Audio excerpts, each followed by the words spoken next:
All right, Dan.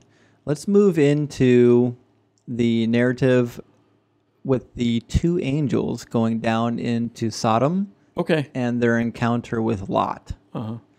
Can you read Genesis 19, 1 through 8? Sure. Now the two angels came to Sodom in the evening, and Lot was sitting in the gate of Sodom. When Lot saw them, he rose to meet them, and he bowed himself with his face toward the ground. And he said, "Hear now, my lords, please turn into your servant's house and spend the night and wash your feet. Then we may rise early and go on your way." And they said, "No, but we will spend the night in the open square." But he insisted strongly. So they turned into him and entered his house. Then he made them a feast and baked unleavened bread, and they ate. Now before they lay down, the men of the city, the men of Sodom, both old and young, all the people from every quarter surrounded the house. And they called Lot and said to him, "Where are the men who came to you tonight? Bring them out to us so we may know them." So Lot went out to them through the doorway, shut the door behind him, and said, "Please, my brethren, do not do so wickedly. See now, I have 2 daughters who have not known a man. Please let me bring them out to you, and you may do with them as you wish. Only do nothing to these men, since this is the reason they have come under the shadow of my roof." And they said, "Stand back." And they replied, "This one came in to stay here, and he keeps acting as a judge. We will deal worse with you than with them." So they pressed hard against the man Lot and came near to break down the door. But the men reached out their hands and pulled Lot into the house with them and shut the door. And they struck the men who were at the doorway of the house with blindness, both small and great, so that they became weary trying to find the door. All right, and there's a lot happening here. Yeah, there is. We're really going to take this maybe one verse at a time. In verse 1, it states, "Now the 2 angels came to Sodom in the evening, and Lot was sitting at the gate of Sodom. When Lot saw them, he rose to meet them, and he bowed himself with his face towards the ground." And you had some thoughts here. Hey, look, it's Lot. I'm glad to see he's doing well. I was worried after we hadn't heard from him in a while.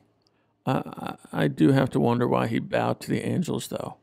Yes, it's a sign of reverence, but they're still just angels. If the book of Daniel taught me anything, it's that you only bow to God. That's what the book of Daniel was about, basically. I mean, you have a really good point there. Thank you. I would point out that up till now, the angels seem to be synonymous with Yahweh, meaning most people can't seem to tell the difference. And even in the passages where it kind of explicitly states that they're angels, those angels are both speaking for the Lord and being spoken to as if they are the Lord. And when we think about the words of Hagar, remember she says that she spoke to the Lord. Yeah. And I mean, I get what you're saying. Yeah. So I'm just saying, we don't want to cover the issue of the angels again. We already did the last couple of weeks. Yeah. But it is interesting to me that still up to this point, nobody seems to be able to differentiate the difference between an angel and some sort of presence of Yahweh. Or just regular men, right? Right. I mean, the guys, from Sodom, they didn't seem to think they were angels, right? Well, it doesn't appear that they knew they were angels, but we're going to get to that topic here in a minute. Okay. But you're right. Just on the face of the text, it's really difficult to determine whether or not they knew they were angels. In 19:3 it says, "But he insisted strongly, so they turned into him and entered his house. Then he made them a feast and baked unleavened bread, and they ate." Just like Abraham, Lot has the understanding that the angels, no longer called men, are capable of eating food. This again seems odd if they are spiritual beings. Furthermore, the angel of the Lord does not appear to consume food when he is seen in the book of Judges. So the two angels must not be equivalent to the angel of the Lord. But it still does not explain why one angel refused food and the others ate. So in Judges 13:15 through 16, when the parents of Samson are visited by the angel of the Lord, it says, Then Manoah said to the angel of the Lord, Please let us detain you, and we will prepare for you a young goat. And the angel of the Lord said to Manoah, Though you detain me, I will not eat your food. But if you offer a burnt offering, you must offer it to the Lord. For Manoah did not know he was an angel of the Lord. And then in Judges 6, when Gideon is visited by the angel of the Lord, it says, He said to him, If now I have found favor in your sight, then show me a sign that it is you who talk to me. Do not depart from here, I pray, until I come to you and bring out offering and set it before you. And he said, I will wait until you come back. So Gideon went in and prepared a young goat and unleavened bread from an ephah of flour. The meat he put in a basket, and he put the broth in a pot, and he brought them out to him under the terebinth tree and presented them. The angel of God said to him, Take the meat and the unleavened bread and lay them on this rock and pour out the broth. So he did so. Then the angel of the Lord put out the end of his staff in his hand and touched the meat and the unleavened bread, and fire rose out of the rock and consumed the meat and the unleavened bread, and the angel of the Lord departed out of his sight. So I guess the question I have is whether or not we need to make a distinction between generic angels and the angel of the Lord. Well, are you saying that God, the angel of the Lord doesn't eat, but the other angels do? Well, that's the confusing thing. It would seem from the evidence we have that the angel of the Lord does not consume human food or maybe even accept an offering.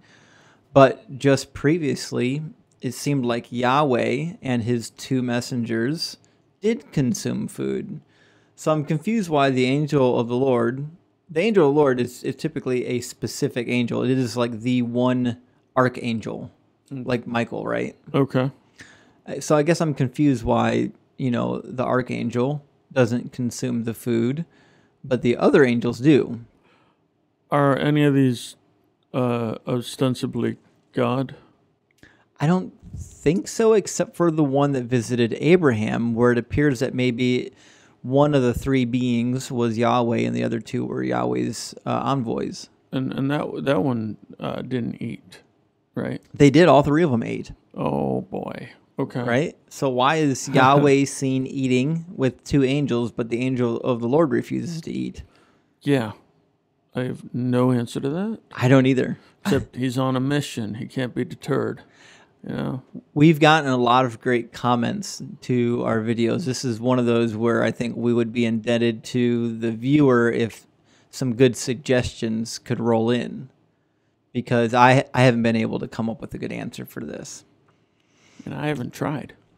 I know, but now you'll be thinking about it tonight when you go to bed.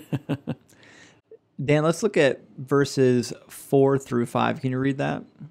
Now before they lay down, the men of the city, the men of Sodom, both young and old, all the people from every quarter surrounded the house. And they called to Lot and said to him, Where are the men who came to you tonight? Bring them out to us that we may know them. Great. And you had quite a few thoughts on this, actually, if you could get into those. Firstly, I have to admit this doesn't seem like a glowing recommendation for homosexuality. I mean, I don't want to, open up that can of worms, but, it's odd that the entire town wanted to have sex with these angels. Right. And we're going to have to talk about the wickedness that they're about to commit and the nature of what makes it wicked. Mm-hmm. But I'm going to save that for the end. Let's look at some of your other comments on this. Yeah. It's still interesting that Abraham and Lot seemed to know immediately that they were angels. But the rest of the people didn't realize this? Or, what does it say about a person's perception of angels? to that end, I would just think about the New Testament when Jesus was resurrected, right? And originally, they had trouble realizing it was him. You know what I mean?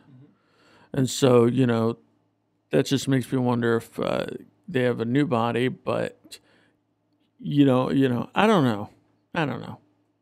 Yeah, it's quite confusing why so many angels throughout the Bible can't be differentiated between angels and men.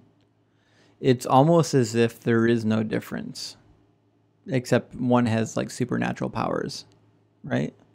Yeah, but I mean, eventually you can tell them apart, right?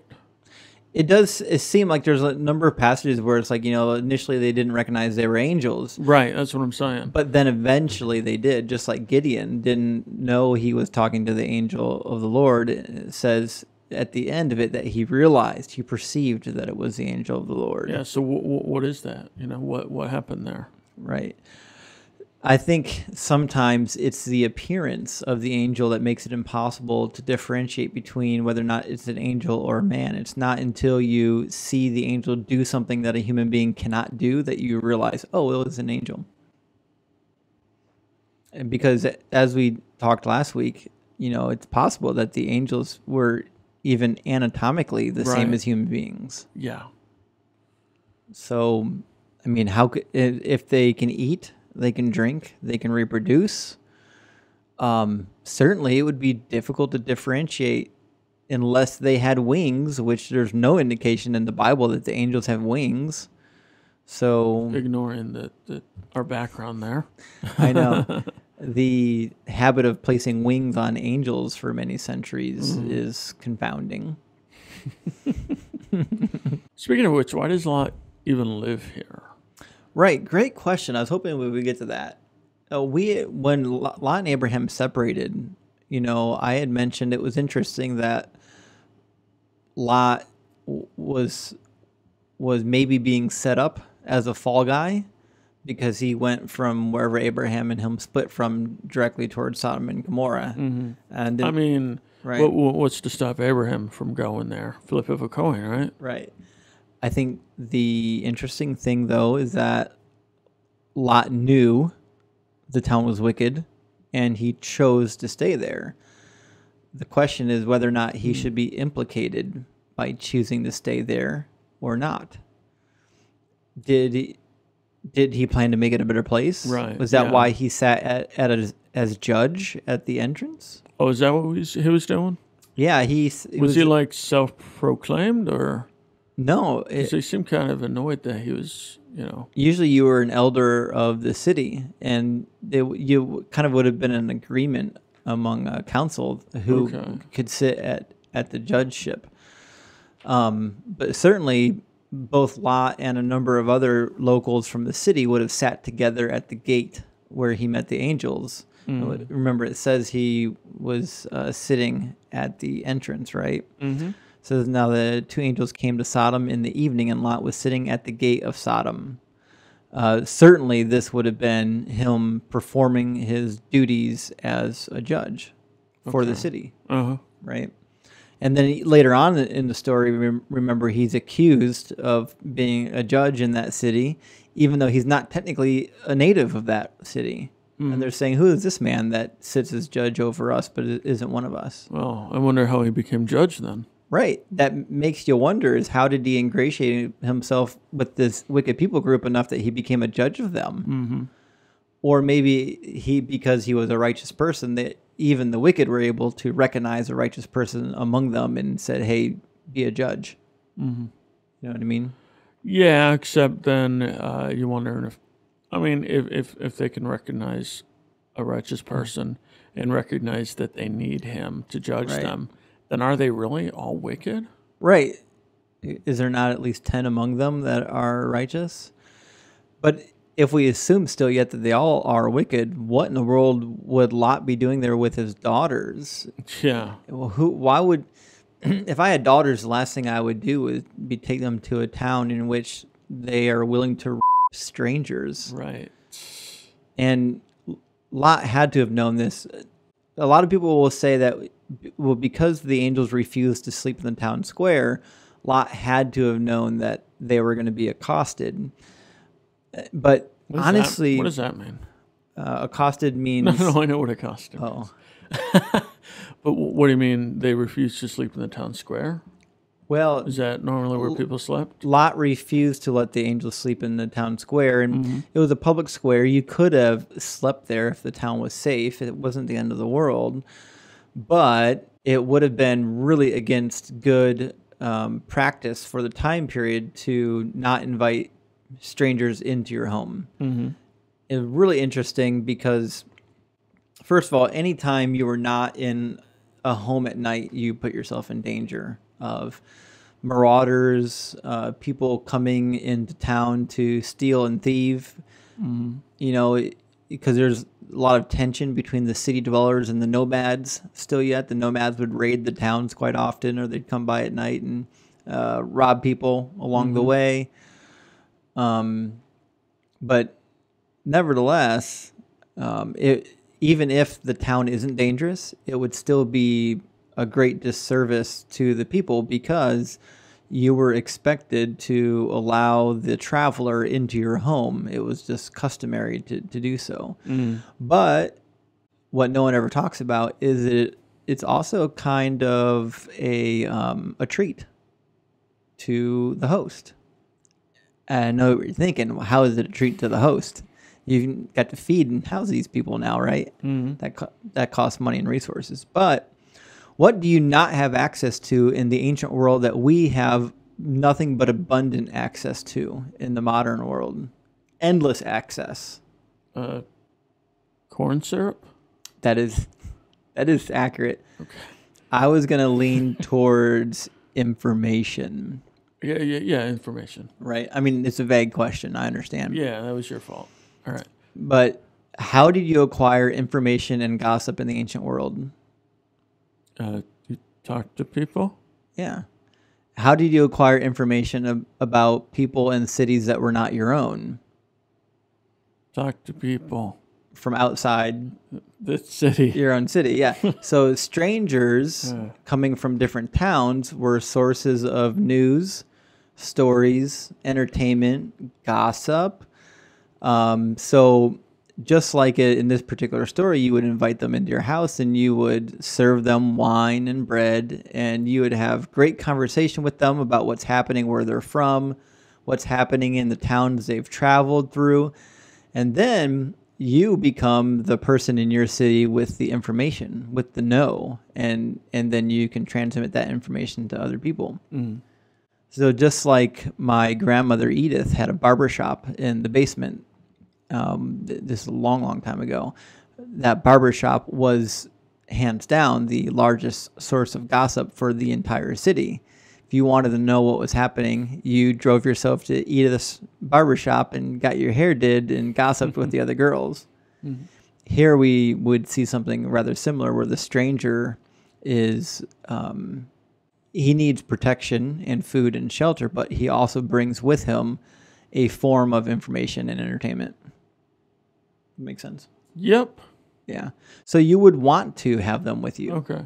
Not just them.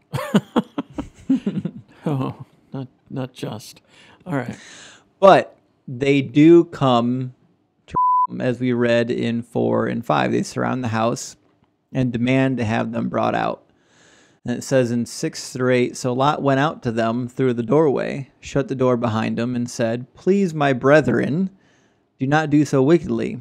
See now, I have 2 daughters who have not known a man. Please let me bring them out to you, and you may do to them as you wish, only do nothing to these men, since this is the reason they have come under the shadow of my roof." Ooh, oh boy. What do you think, Dan? I assume friends is just a pleasantry, because they don't seem very good friends. When he calls them brethren? Yeah. Yeah, that's definitely a pleasantry. Yeah. Right. Yeah, just wondering why Lot's, why he lives there, considering how, he knows how everybody else acts. Right. I mean, he's living in sin, literally. Right. And he's pretty fine with it up until they try to some angels. Right. I mean, it's all fun and games until the angels that are a guest at your house are Right. getting. Right. What is I think reinforcing your opinion that maybe Lot was maybe not perfectly innocent was the fact that he was so ready to offer his virgin daughters up. Yeah, I mean, I understand maybe where he's coming from, where he's like, yes, I don't want to offer my, daughters, but obviously, angels are going to be more important than daughters, you know what I mean? But angels should probably be able to protect themselves, you Right. know? I mean, I know there are some, ways to look at this and rationalize it, but it still seems messed up. Yeah, I mean, it really is. And we've spoken about this before. The females in these narratives are never given like a real personhood. Right. They're always the property of men.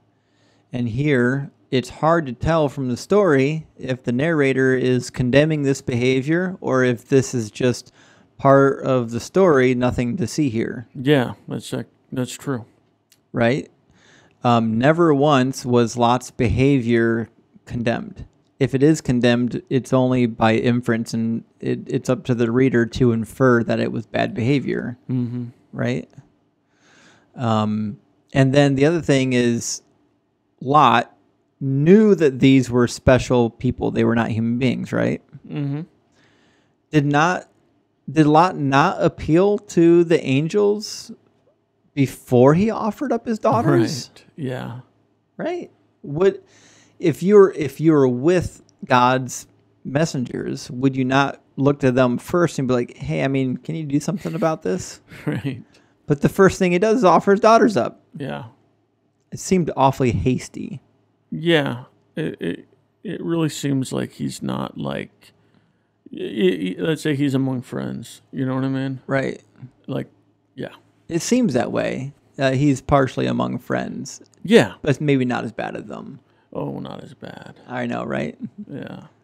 So the last thing that I wanted to touch on, because I didn't know if this was going to turn into a tangent, because it has, but unfortunately, we have to mention the Nephilim again. What are we're just gonna mention them every week? Every week. Every week is a new episode about the Nephilim. That's what happens. Uh-huh. So I guess the question is, everyone thinks that this passage is about homosexuality, and maybe it is. We know from the rest of the Old Testament that homosexuality is a grave sin, and it is sort of it is a description that is often placed upon wicked people. So that being said, is the sin of Sodom homosexuality? Is it inhospitality? Or is it the fact, not that they were going to somebody, but that they were going to the angels and possibly produce these human hybrids again? That's an interesting thing. Because because now we're not talking about the wicked angels coming down purposely to copulate with the women, which we've seen before with the Nephilim. But these are still angels who came here to earth, and even though they're not purposely looking to reproduce, if they are raped by the men, they may not produce offspring, but it is still the same nature of sin as the humans and the angels sleeping together. And so is the real sin of Sodom the human-angel sexual contact? Or is it just because they wanted to have a homosexual sex? Maybe both? I don't know what to say to that one. I mean, like, I'm not saying you're wrong, but I am kind of thinking, I doubt that was the big sin, you know? Okay. I just doubt that, you know? So the big sin might be the homosexual. Maybe just Well, of course, we see that all throughout the Bible, and apparently everybody's fine with it. So, Well, because if you rape a woman, you can just marry her as long Right. as she's a virgin. uh-huh. You pay her father or her brother the bride price, Yeah. and you're good to go. So maybe it's the rape of a male. Now, that was another sin I guess no one really talks about, was the rape of a male was a grave sin, much worse than two males lying together. Did they mention this somewhere? Yeah, well, yes and no. So, we read in Leviticus that a man lying with another man is, a sinful thing to do. But in the ancient culture, when you were penetrated, you were essentially placed into the category of being female. In fact, the male temple prostitutes were often, what's the word I'm looking for? They were effeminized, because if you were penetrated by another male, you were lowered to the status of female, sometimes even less. Sometimes they refer to them as dogs. But nevertheless, to have homosexual relations with a man, if you were the man being penetrated, you were basically being demoted into a different class of humanity. You're leaving. Remember when the angels are punished for leaving their positions of privilege and coming down to the earth? We read that in Jude 6 and 2 Peter 2. Mm-hmm. Part of the wickedness of the angels was leaving their station. Right. Well, part of, if we can compare that to something humans do, a man could necessarily lose his station and status as a man by being penetrated by another man. Uh-huh. And so in a culture where there is such a great disparity between being a man and a woman, Uh-huh. you did not want to be a man that gave up that authority by being penetrated by another man. Did anybody or anything happen to the Yeah, the Bible doesn't have a lot of laws that discuss this. This is more something you read about in Greco-Roman culture. They had a number of laws about it. And some of the other ancient Near Eastern law codes kind of touch on it. But it's more something that you catch by inference in how they, practiced temple prostitution and things like that. Well, you're just saying that the person who's penetrated was lowered in class. I'm asking, what about the person who is doing it? Yeah, the person who was doing it was would have been punished for sure, but it would have been devastating consequences for both of them, because the person who was raped might actually be shunned and outcast from the community because of what happened to him. Even though it wasn't his fault. Well, that may be, but someone who's defiled is still defiled. He couldn't go on to have a marriage after that. Like, could not? Well, he was just kicked out of his social class. Oh. He's no longer technically a man at that point. He can't take on a wife, because now he's as low as a woman is in the social order. Mm-hmm. The only thing lower is a child. Right? Yeah. So if you were a father, you would never give your daughter in marriage to a man who was sodomized. Okay. So there's a lot of really interesting ways that the behavior of Sodom could be seen as immoral. I don't know if it has to be one thing. What if it's all of them? What if it is homosexual relations? What if it is the not just the of any person, but specifically the of a man, lowering them to a demeaning stature, and the inhospitality that was commanded, and also the fact that they were angels made everything 10 times worse. Right? Yeah. I mean, obviously it has to be a combination of them all, because I doubt, they would be worthy of being obliterated. Right. And just, That was my thought too, is it feels like the narrator is kind of combining multiple terrible, sinful things to justify wiping them all out. And the narrator, and I'll end on this note, the narrator does go through great lengths when telling the story. It says, now before they lay down, the men of the city of Sodom, both old and young, all the people from every quarter surrounded the house, making it appear that the sin not only is great, but all of the people in the city were participating in it. So they all had to go. Right. Except for Lot. Except for Lot, who's offered his daughters up to... Yeah, no big deal. Yeah. Would I have saved Lot if I was God?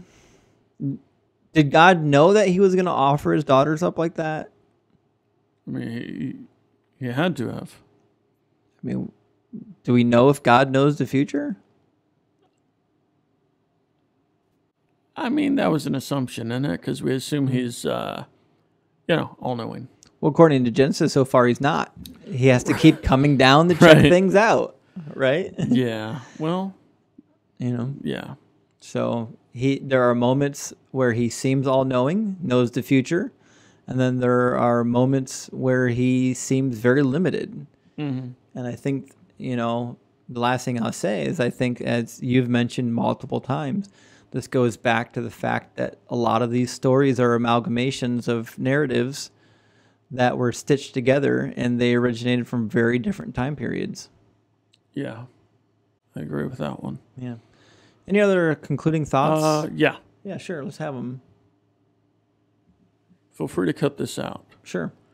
But, I just think that there were a lot of touchy issues tonight. One of them being homosexuality. Right. And I don't want people watching this to think that, well, we or I at least condemn? No, condone isn't the right word. The opposite of condone. Condemn. Condemn it. Yes, thank you. Because I don't really feel like that. I mean, in my opinion, I'm not even sure it's a sin. Right. To be quite honest. So there is an exegetical approach to Leviticus and to some other passages in which you could make a case that homosexual relationships are okay. We didn't go that route today. When you look at the scope of matters to worry about, I find it hard to believe that God would be upset that two men or two women are in a loving, monogamous relationship with each other. Right. Right. Yeah. Especially when there are much greater sins happening all around us.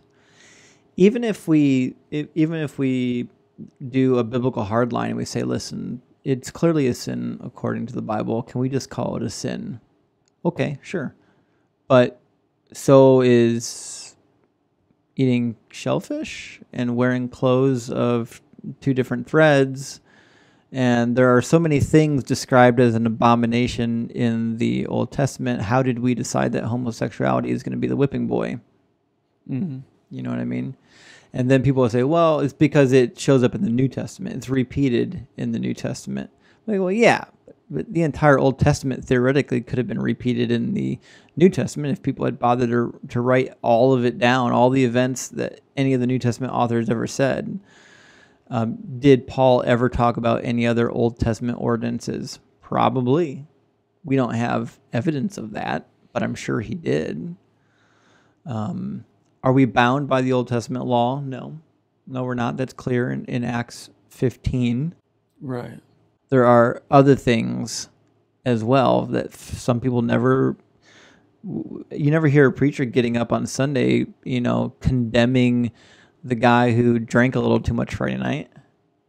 Oh, that guy got drunk on Friday night. You're going to hell. You never hear about, because drinking's normalized in our culture. You know what I mean? It's the things that are not yet normalized in culture that become the punching bag of preachers. Well said. Well said. All right. I guess we'll end it there. All right. Like and subscribe.